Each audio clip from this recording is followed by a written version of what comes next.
Hey, it's KK, Metal Voice Man in the Street, and once again we're in Hamden, Connecticut at the Cellar at Treadwell. What a great club. We usually come here for Josta, everybody knows that. Tonight, we're with David Ellefson and Chris Poland. Feel the power, feel the force, feel the metal noise. Tune in and turn it up on the metal voice. The metal voice. Yeah, the metal voice.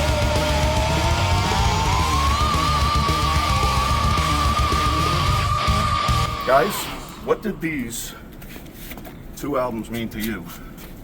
When you see the original albums you were on, what do they mean to you? Oh my God. I mean, both are landmark records that I'm proud of. Groundbreaker. Always will be proud of. Hungry, not quite as hungry. Yeah. Meaning almost there. Starving, not Yeah, quite so yeah, starving. Almost there. And then you, when by the time you get to this, maybe Not starving anymore. not starving anymore, right? Well, he wasn't because he wasn't in the band. If you were in the band, you were still starving because you're probably getting clean. Spent all of our money on drugs. Drugs, Well, didn't a lot we of all? drugs, no drugs. Yeah. Well, that's why I'm still in the townhouse. You know, that's what makes a great rock and roll band, I think. All right, you just doing a tour of Connecticut. You just got here, but you've been touring the Nutmeg State for a couple of days now it's here, man. funny. I've been following you. I've been out goofing off is what I've been doing. I mean, look, basically, Chris has invited me here because he's part of the event, the Terrificon at Mohegan Sun. So he and his team invited me. So I said, well, while we're here, let's do a show. Yeah. That's why we're doing Bass Stories. So I invited him to this show, and then we're just hanging out. Yep. So yesterday we did a signing at was it CH2? I think so. CH2, the collectible collectibles, store? yeah, Wow. yeah. No, So where that was was that? fun. Some Connecticut, right? fans came out to see us there, and I just came from Europe, so I was just I went over to hang at Sonny's place, which Beyond Purple was Okay. playing, Yeah, it's so- Jimmy Bell. Yeah, Jimmy Bell was Amazing Jimmy fantastic. Bell. Yeah, so Mike Gill's a great certainly a singer. legend, and I got to go on the go-karts. Oh, Yeah. I got to go to the batting cage. I was denied mini golf Why not? because I had to play a song. That's what Ah. happened. The sacrifices for this gig. Now you just got back from England. How was Yeah, that? You went to back to the yeah, beginning. he's got the back to the beginning. actually- shirt. wow. I mean, it was fantastic. The other KK, not you, but the KK Downing. Yes. He's the one who invited me on. Wow. Yeah, it was really And you, great. did you play with Jake? Am I not mistaken? He was yeah, on the, because wow. me and KK were Just- laughing. He invited me on the gig, and we didn't play any songs together. So it was like, but his set was great. He did another. He did was the second. He was fantastic, man. I mean, KK brought it big time. And yeah, it was great to play with Jake. I'd met Jake once before at NAMM because he's a Jackson Charbel guy. It's funny. I played Ultimate Sin and Shot in the Dark, which to me that was a really great Ozzy album. I thought. Kind of like what you just asked here. Killing is my business. Right, The first one, you're figuring it out. Peace Cells, Hungry. you're kind of you figured it out, right? So to me, probably Bark at the Moon, his first record, figuring it out. Ultimate Sin was his Peace Cells. That was where he kind of had settled in, and the songs were great.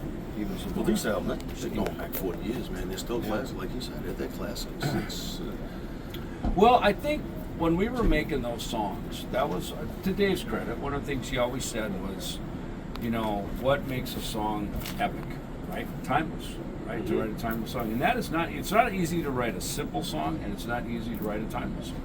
You can write songs, you can play notes, which is what I love about playing with Chris, because he'll just be down there messing around, trying to get tone and hit one note, and everybody in the room goes, "Who's that?" It happens every time. I love it. I tell people, I go, "Watch this," and they go, "Rah, rah," and all of a sudden everybody's like, "Whoa, who's that?" Because it sounds different. So, to have that kind of a sound, I guess I probably developed that kind of a sound in my bass playing. Oh, So I you think did, for us to develop that's a special thing in our Well, lifetime. plus we had the Dickie Betts, Dwayne Allman. We had the two different guitar players Right. in Megadeth. Yeah. Absolute opposites, tone-wise and technique-wise, and that's Another another brought out plus. the sound. Definitely on Yeah, the first album. yeah. Two sound totally different. Sound. Yeah. But I was lucky enough to catch you guys at Lemoore's that time when that lineup came through. Wow. In Brooklyn. With Slayer. Yeah, Oh, Slayer King headline. Diamond. And who'd you play with? You came back around another year with King Diamond, didn't you? Yes, we I did. think that was later on. Yeah. Well, we shot the P-Cells video there. Yeah, we did. Yeah. Right. And I always like to tell the story because the guy who, Tom Wally, who was our A&R guy, he got us this Nike deal. Oh, that's We right. got some Nikes. Now, I don't know if these All are like knockoff Nikes No, or if they these were Nikes, I think man. they were real Nikes, Yeah, they right? were. So, I mean, we were on Capitol Records, so it was real. So we're like, wow, we have a Nike endorsement. So at the beginning of the video, when we walked out, we go, put the camera down here so when we So walk, everybody sees this. Yeah. like, we walk very deliberate. You can see Gar walking really slow so you can get, so we want to get more Nikes. That's how that deal works. So that was part of what we learned. Get free stuff. Show it. Try to show it to get more free stuff. Especially when you're poor and you have no money like we were.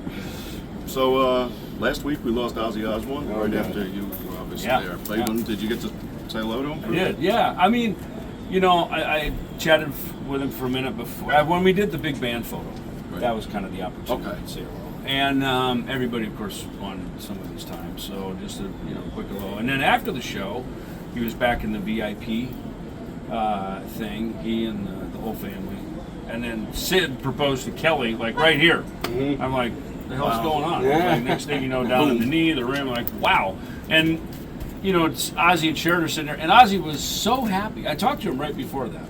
And he was just thrilled. He was just, the after show glow, right? You know what it is, right? It's after you've played a gig, you're just kind of buzzing from the adrenaline of it all. And that's how he was. And I'm sitting looking at him going, fuck, maybe he got a couple more years. Maybe he's going to do more Right? shows. Who saw that? I didn't Maybe see he'll make that another coming. album. I mean, he was, Right, he just wanted to hang out. Well, Jake, that morning, Jake posted, I might be writing on a song with Ozzy Yeah. for the next album. Yeah. Right? And so It was- everybody it was talking. I mean, nobody saw that coming. I was in, I think that's one of those things, like, where were you when Ozzy died? Right. Right. I think Oh, that's yeah, that's sort definitely. of the question of your Yeah, man. of your life. Like, where were you? Because I mean, let's face it. The Queen Elizabeth passed a couple years ago. I was in England when her funeral was happening. I watched it on the news.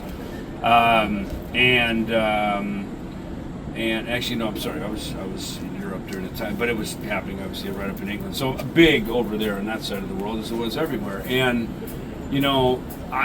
what hit me was with the Ozzy session, the memorial, everything about it was like as big or bigger than Queen Elizabeth. I mean, the Osbournes are the royal family now, for sure. I mean, and deservedly so. I mean, that was a hero's welcome if there ever was one. The respect.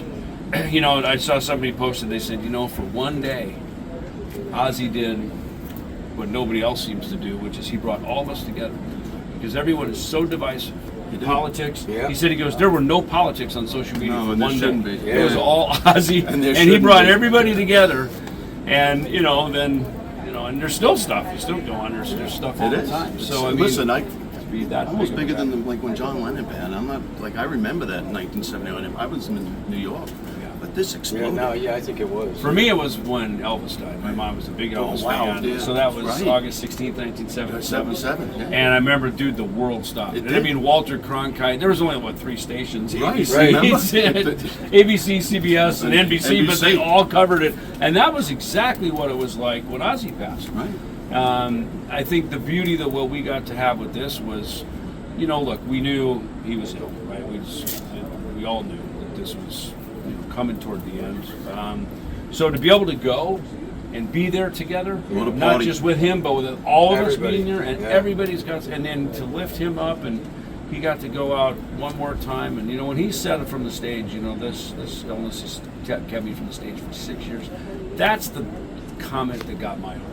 I mean, my mom coming home was great, all that stuff was Yeah. great. But when he said, I haven't been able to do this for 6 years, because we know. Can you imagine Yeah, I 6 know. years just being Yeah. sidelined? Especially him. Yeah. I mean, COVID knocked us all out for a year and a half, 2 years, but, we knew somehow we'd all be coming back into it. So for him, to be out for 6 years, that's a long time for a performer. Yeah, I think the last time I saw him live was 2018. I thought he was amazing.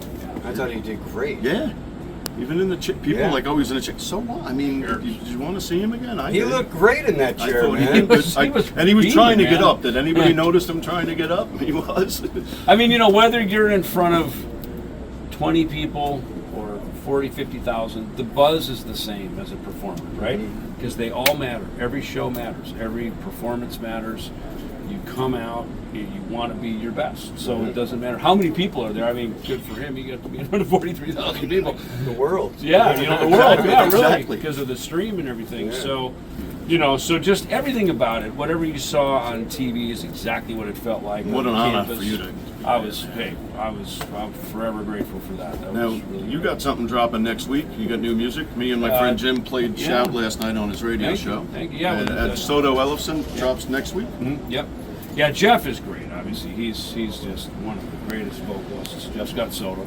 Wonderful. And it's our second album. And just like, you know, Killing Is My Business to Peace Sells. Mm-hmm. The first one, you're kind of figuring it out. It was a great album. Yeah, I thought the first one was quite good. And then this one, I feel like really raised the bar, Yeah. you know? So it's... It blew me away. The single blew me away. I Yeah, couldn't thank believe you. it. What you working on?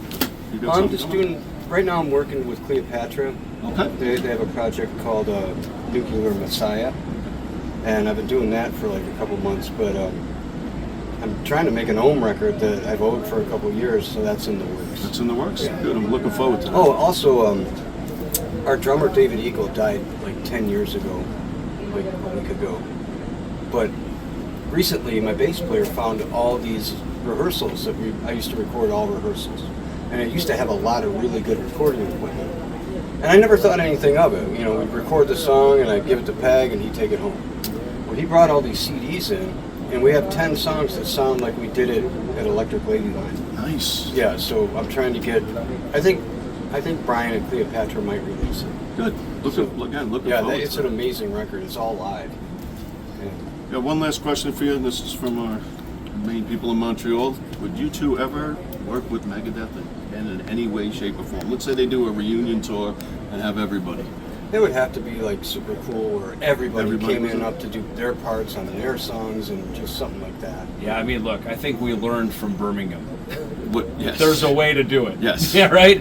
And then when everybody is invited in a way that it's you know, I mean, I think the thing about that too is it was for charity. It was not a cash grab. It was none of that, right? So when everybody shows up giving, it's a very different Yeah, it environment is. than when any one or handful of people are just trying to take. Yeah. You know, and you know, yeah. I mean, look, we're part of the music. We're part of that forever. I mean, you say ex Megadeth. I don't think there is ever an ex Megadeth member Right. because right, Right. Gar. I mean, he's not Yeah. even with us anymore. He's forever part of it. Yeah. Look at the Kings Nick of Thrash. Menza, I mean, you know, yeah, everybody that's We just met Marty in February. What a yeah. I nice mean, night that Marty was. will be forever remembered as Absolutely, his work yeah. with that. As a matter So of fact, I think you're right. He didn't use X Men. what's that? I don't think he wanted X Men.